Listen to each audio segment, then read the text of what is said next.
First, it's been less than a week since Congressman Blake Farenthold announced that he's not seeking re-election. Now, despite that, he may still be a factor in the District 27 Republican primary. As we first reported on Friday, Farenthold's name will still be on the ballot, but the chairman of the Texas Republican Party wants to change that. Chris 6 reporter Jane Caffrey's been following this story. She joins us now with the latest. Jane? Lee, Farenthold's name is still on the ballot because of timing. The filing deadline for the March primary was here on December 11th, and the deadline for the candidates to remove their names from the ballot was the next day, the 12th.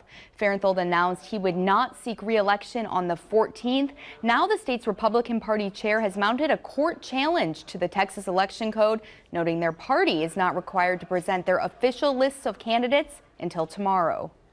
Therefore, I'm announcing my decision not to run for re-election. Despite that message, voters are set to see Blake Farenthold's name on the ballot in March's primary election. His decision to not run for a fifth term in Congress came after the ballot for the 27th district was certified. But now this federal lawsuit filed by state GOP Chair James Dickey challenges that. Congressman Farenthold has formally requested to withdraw from the race, and the party believes it's in our best interest to accommodate his request and remove him from the ballot. The lawsuit filed against the Texas Secretary of State Rolando Pablos calls the Texas election code unconstitutional. It says the state cannot force any political party to have a candidate on the ballot they don't want to be associated with, such as one who is not actually running for office, like Farenthold. With this filing, we are asking a federal court to resolve this issue and achieve the common sense result that all parties want and that respects our right of freedom of association. The lawsuit also states the party chair is not required to submit the names of its primary candidates to the Secretary of State until December 19th,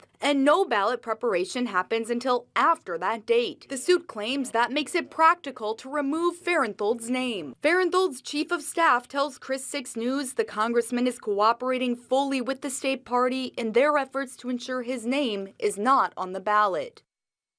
And late this afternoon, the Secretary of State's office filed their response to this lawsuit, asking the court to deny its requests. There will be a hearing in federal court tomorrow morning, and there's just a short window of time to resolve this issue. The first day of early voting in the primary election comes up on February 20th, and the county's clerk's office plans to send out mail-in ballots in early January. Lee? A quick question, Jane. Should Farenthold's name stay on the ballot, and should he win for some reason? What happens then? Well, if by chance Farenthold did beat the other 5 candidates still in the Republican primary election, then he would need to formally withdraw again from the runoff or general election. Back to you.